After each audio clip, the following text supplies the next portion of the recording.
influencer crisis management and compliance, how to avoid a PR nightmare.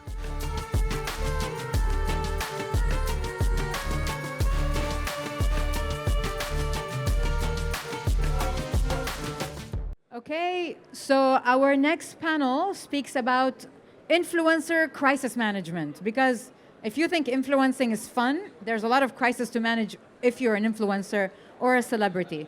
So I would like to call on stage, first of all, Taleen Marie. Taleen is a reality TV star. She's also a business owner that just started her business. She has done reality TV with me, and yeah, what a journey. What a journey. So next I want to call on stage my best friend, Nouraldin Al-Yusuf, one of the oldest people that started in TV in the UAE. I used to watch him when I was a kid. I love you. Habibi. Still young, yeah. Next we have Fatima. She's the first Emirati to start in beauty pageants. So Miss Universe and all that, Fatima has done the shebang, okay? Have a seat. Are all the mics working? Yeah. Hello, check, 1, 1. Yeah, go for it. Here. Oh, yeah, it's just us. Okay. Yeah. Okay. Now that we're all here, let's get straight to business. We all know having followers and being an influencer, influencing is important, and doing all these things is great. But with that comes a lot of downfall. And I'll start with you, Taleen. When we started reality TV, we started reality TV in Hollywood, not even like back home, you know? Yeah. And it was not easy.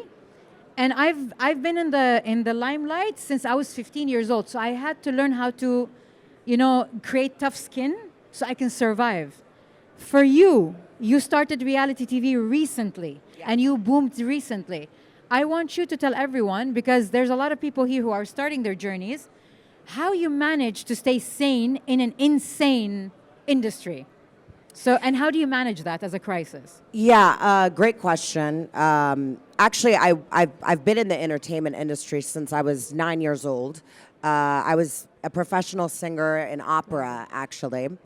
And that the music industry will humble you. It will teach you. It definitely gave me tough skin, but reality TV is completely different. And Real Housewives of Dubai, I mean, we were the first international franchise. So being in the Middle East, there was a lot of backlash for that. You experienced it as an Emirati. You always experience it. I'm used to backlash. And you do such a great job with that. I think to answer your question, the short answer is surrounding yourself with family. I mean, for me, that was just...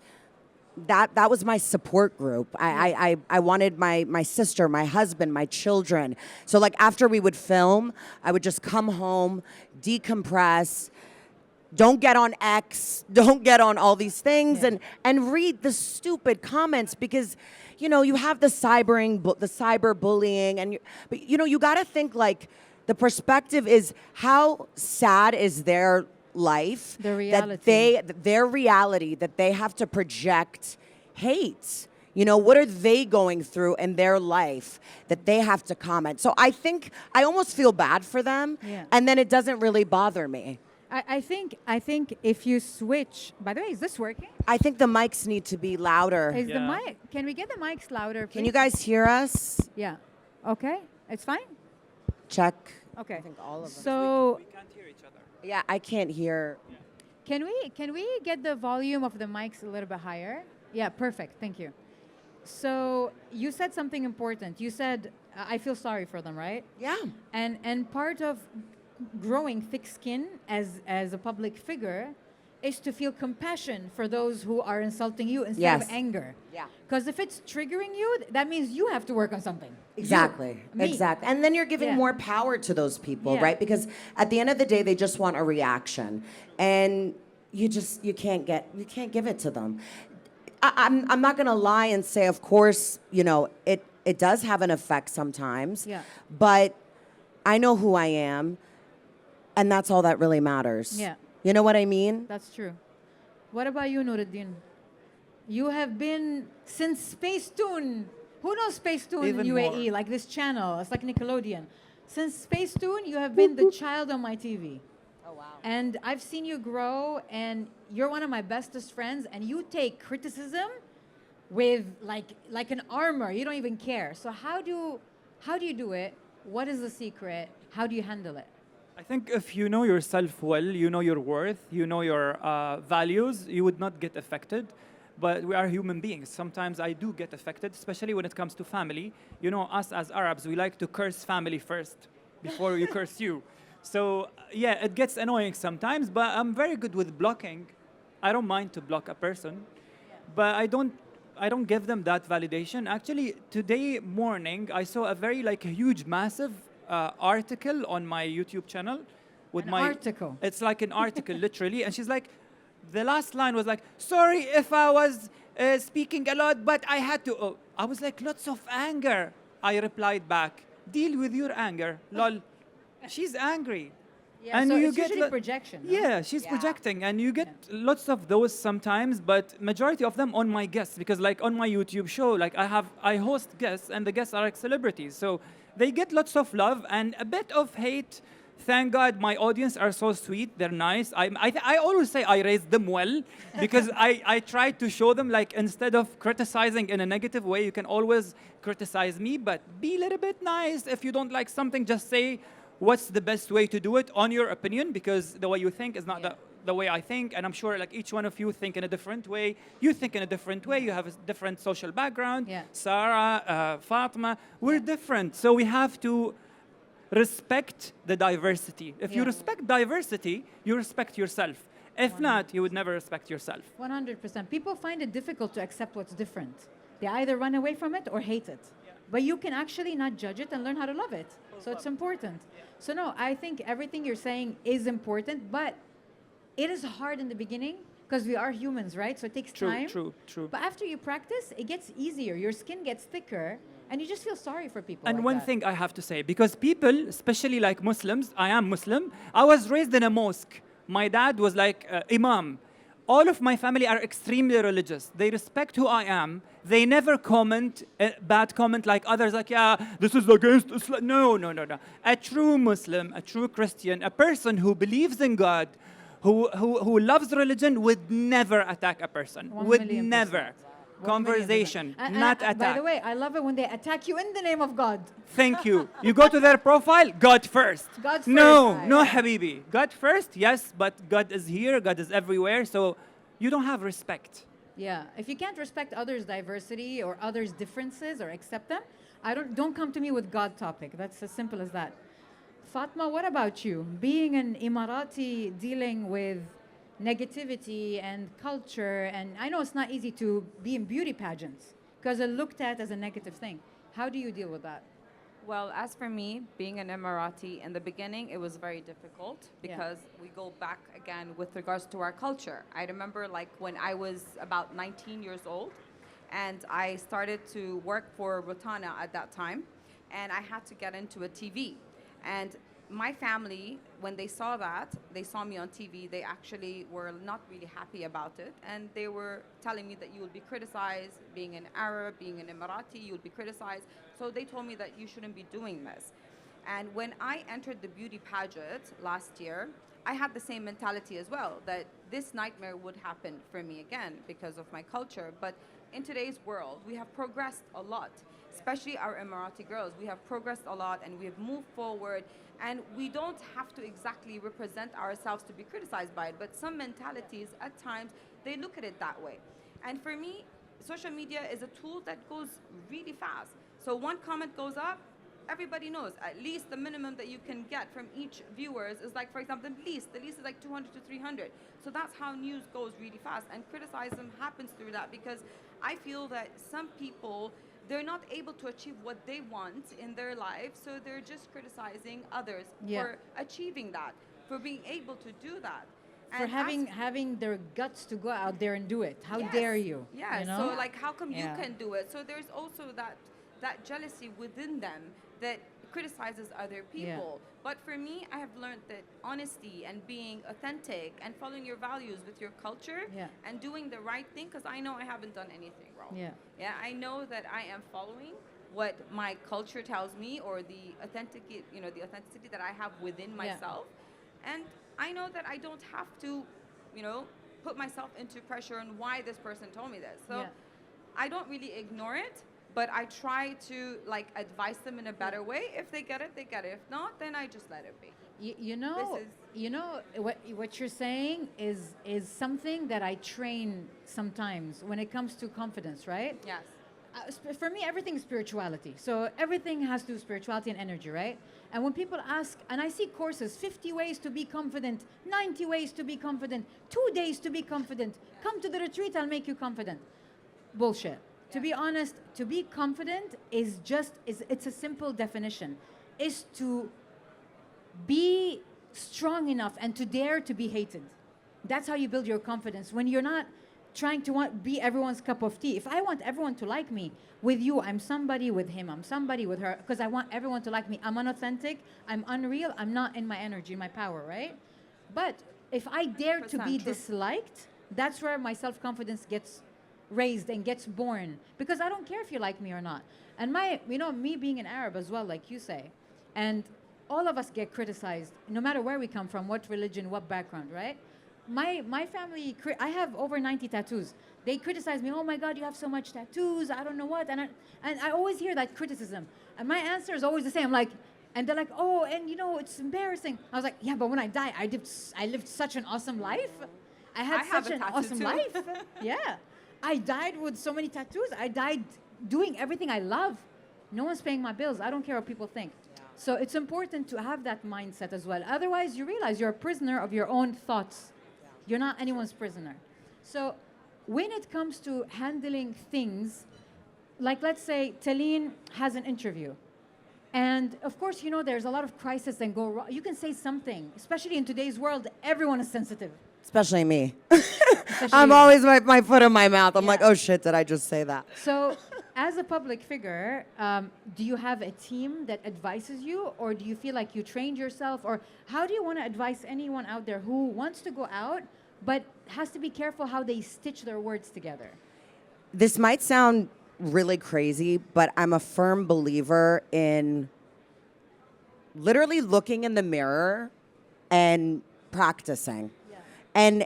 And that's not to, take away any authenticity, but it really does build that confidence. And it's not, and you don't know what questions are going to be asked or anything.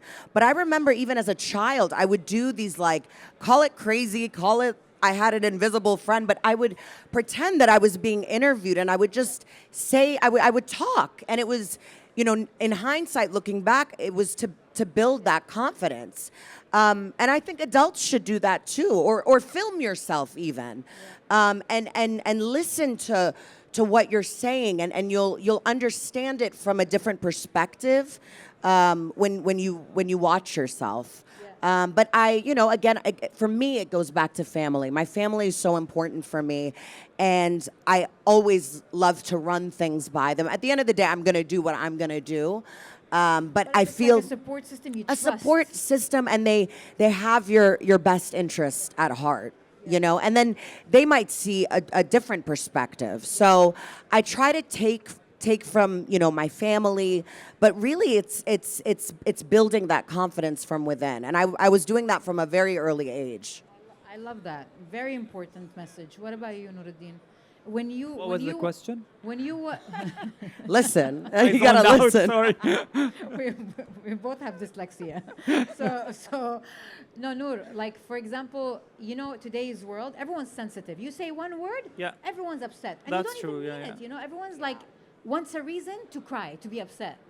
How do you do about going in public where you have to speak in front of a lot of people, but at the same time you have to be mindful of everyone's sensitivity? Because sometimes it turns legal. It goes south. So how do you manage it? Is it a team? Is it you? How do you do it if you want to give an advice? I think after 27 years in media, I started in 1997. I was a kid. Do you hear me, guys, now? Yeah. Okay. I was saying after 27 years in media, it becomes very natural, like unconsciously ready all the time. Because I mean, if there's an advice I would give it, just like set boundaries. What are your boundaries? what do you want people not to cross? Do not cross their boundaries. So just meet halfway. This is the thing that I used to follow when I was a kid. Sorry, someone is calling. So now it's working with me, but I would say, yeah, I am unconsciously ready all the time. To be very honest, I came here not unprepared because I can be ready for any question. Khalas, now it's in my system. Yeah. But if you want to understand an audience, for me, it's very important to set boundaries. I respect your boundaries, respect my boundaries, especially if I go to a different country. I was in Budapest Fashion Week last week, and it's a new culture to me, like a new people to me. The fashion world, I'm not that into it, but okay, I am a stylish but you're guy. the most fashionable Thank man you. I've seen. Thank you. Seriously. Not So- because you're my friend, you really have good taste. Thank you, Sara. So- So dealing with fashion people there was really different. I had to, just get into their mind what culture boundaries they have. Because, as Arabs, we have lots of boundaries. And they had nothing, no boundaries. So, yeah, all what I was thinking of when I was on stage there is like what boundaries I should look into. Yeah. So it works for me. Yeah. And I think, sorry, I don't mean to interrupt, but I think that's because you have a self-awareness.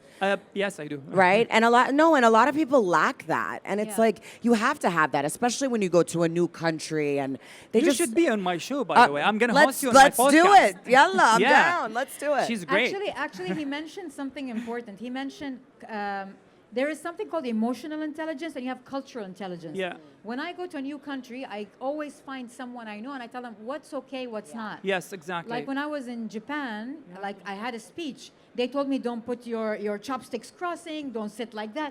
And I have to be aware because just because I don't know their culture doesn't give me the right to just go there. If you want to be a public figure, you have to act like a public figure. And that's what public figures do. What about you, Fatima? Exactly. And like what you said earlier as well, when it came down for me, I honestly had no confidence before. Yeah. I was afraid to actually speak and be on stage and be in front of people. But I am a person that I know, like, I don't stop. If I want to do something or if I want to achieve something, I would do it. So even if they would criticize me, it's not something that I look at it negatively, Yeah. but I look at it where it makes me more stronger because that actually teaches me and teaches me to become a person that can gain with the confidence. So for me, at the end, the message that I would like to send out as well here is that never fail with what others tell you. If you want to achieve something, Totally. do it. If you think Totally. it's right, do it. Yeah. Don't allow others to bring you down. Actually, that's an important thing. Like, Yes. I would never tell someone don't go for any business or any idea because I'm giving them answers related to my story, related to my experience. So I always go for it, go for it. But also, what I love about you guys that you're not just on social media doing social media stuff for public figures. You also we're at a tech event. A lot of you have businesses and use technology in your businesses. Taleen, why don't you tell us what do you do right now? Tell everyone about your crazy project. Yes. I mean, so if you asked me 2 years ago that I would be in the tech space, I would think you were crazy. We launched a dating app called Spark in Single December. ladies and single Yeah, how men. many single people do we have in the audience right now? 1, 2, 3, 4. That's it? Sergio, Wow. put your hands down. Sergio. You're married. So we started an amazing dating app, me and the founder, Jimmy, who's in the audience as well. And yeah, I mean, our USP, our bread and butter is we get you on the date faster. And there's no other dating app like that. 92% of people who've met on dating apps don't even go on the first date. I mean, that's crazy. Yeah. And then 86% of people go on a first date, but they don't go on the second date. Yeah. So with our app, in order to even book a date, in order to chat with the person, you have to book the date through the app. Yeah. So it kind of cuts through the BS. Professional dating, I No. like it. Yes, and sorry, By go the way, ahead. no, listen to this because I think she took with her partner's AI to the next level. Yeah. Because I heard of a date SOS service. Yes, this is No, you have to hear guys. this. This is one of my favorite features. If you haven't been listening up until this point, just please listen to this. We have an SOS button. We don't have it yet. It's about to be rolled out in our second phase. Has anyone ever been on a date and they're like, how the hell do I get out of this date? I think I have, I right? think all of us. No, Nouraldin, not everyone is like straightforward like you. Right? You would actually tell we them, have "I don't like you." all you've all been on a date that you wanted to get the hell out and you don't know how to, right? You don't want to be rude, you don't want to offend him, blah blah blah. Or maybe he tried something, that he got a little grabby, So this SOS feature that we have that doesn't exist on any other app is you press a button and we've integrated with a car company. They'll come, they'll pick you up immediately. Wow. Not only that, if you don't want to do that, your friend that you put in as your emergency contacts will be notified to call you in that moment, make up some excuse. You get it, and you're like, oh, okay, my dog is dying. I gotta go, or something Does like. the friend get to see the location to save Yeah, you? yeah, just yeah, in yeah. case? They get everything. And if you don't want to tell your friend, our AI will send you an automated message or an automated call. to with tell the- you to- your grandmother died again. Whatever it is, yeah. It's like, what? She already died. Exactly. already dead. So I mean, it's the little things because we've done the research. We see what's out there. My sister, for example, I mean, she had the hardest time finding love. She did all the dating apps, the ghosting, the swiping fatigue, the catfishing, the chat that just goes nowhere. So we wanted to fix modern dating. And I think we're doing that with our app. So we're really Amazing. excited about And it. the app is called Spark. Spark, yes. Nouraldin, tell them what you've been doing. After 27 years on TV, I do my show now on YouTube. You call it a podcast, I call it a show, whatever. It's a very spiritual and it's a coaching, actually. After me becoming a life coach 2 years ago, after my path changed so many times, now I'm a spiritual person just like Sara. Yeah, we've been on a path. All right. So I host celebrities to get to know them and to let them connect with their inner self, especially the heart. I'm well connected to the heart. And it's like, I think it's the best organ in your body is the heart. So basically, yeah. This is what I And do. you have a male salon? Oh yeah, Like, I have what a the male hell? salon, guys, in Dubai. It's called Adam NQ in Jumeirah. If you want to visit us, please, you're more than welcome. Come on, Yeah. Sarah. Go there before your Spark date. Yeah. I Oh, get- we should do Right, it. right. Yeah. We'll partner up. Okay. I shave my beard there and I love it. What about you, Fatima? What do you do? Well, surprisingly, apart from being in beauty pageants, I'm actually a banker. So I've been in the banking field. Yes, money. I've been in the banking field for a very long time, and that's where I actually started my career when I was not able to be in the TV show when I was about 20 years old at that time. Yeah. So I entered the banking field, and apart from that, I'm also in compliance, which doesn't even suit. I know, it's the a hard fact of job. me being in a beauty Compliance. pageant. Well, beauty pageant for me has always been a passion. And it was actually a platform that I was seeking for Yeah. to enter with regards to women advocacy, especially for the Arab culture girls or women who wanted Yeah. to present themselves. And I wanted to be not just an inspiration for them, Yeah. but I also wanted to be inspired by them. You know, to learn from them. تعرفين شو بالعربي كبش الفدا. She in Arabic we say كبش الفدا. It means she's the black sheep in the family that went and Yes. tried it for all the Emirati women, and she opened the door for them, and she took the first shot. Yes, So thank you so much for showing Arab women that this can be done thank you. in the most respectful way ever. And I'm you still know? continuing. Yeah. I'm still continuing, and hopefully, even this year, I will be entering the Mrs. Middle East 2025 beauty pageant. Amazing. So I'm still seeking for that platform, and inshallah. And Girl, I'm you still got it. continuing my banking for now. I still love that job too. Just leave compliance, because compliance. Everyone is angry in compliance. You're too It sweet. doesn't suit me. I know, right? Doesn't suit me. Like what happened? Did you steal money? That's you. Is that your cash? Ta-da! You're in trouble. I will tell you, like, block. In social media, I don't block, but here I will block. No, thank you so much for honoring the Thank you stage. so Thank you much. so much for being great friends in my life. Thank you for inspiring people and for changing the world in your own way. We all have our own way, you know? Somehow, somewhere, we're doing it. So I love Thank you you, all. Sarah. Thank you so much, Sara, for having Come and take a us here. picture Thank first. you. Thank you very much, Sarah. Just to let you know, you are expected elsewhere I on know, the schedule. I have a speech on another stage there. I'm going. Yes, let's go. Is someone taking the picture? Okay. Where is the camera? Here? Okay.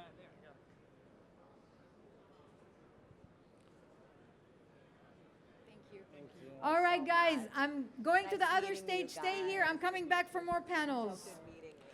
Thank you very much, Sara. Wonderful, great panel. I don't need to mention their names because I'm 100% sure you know them all. So thank you very much for sharing your experiences.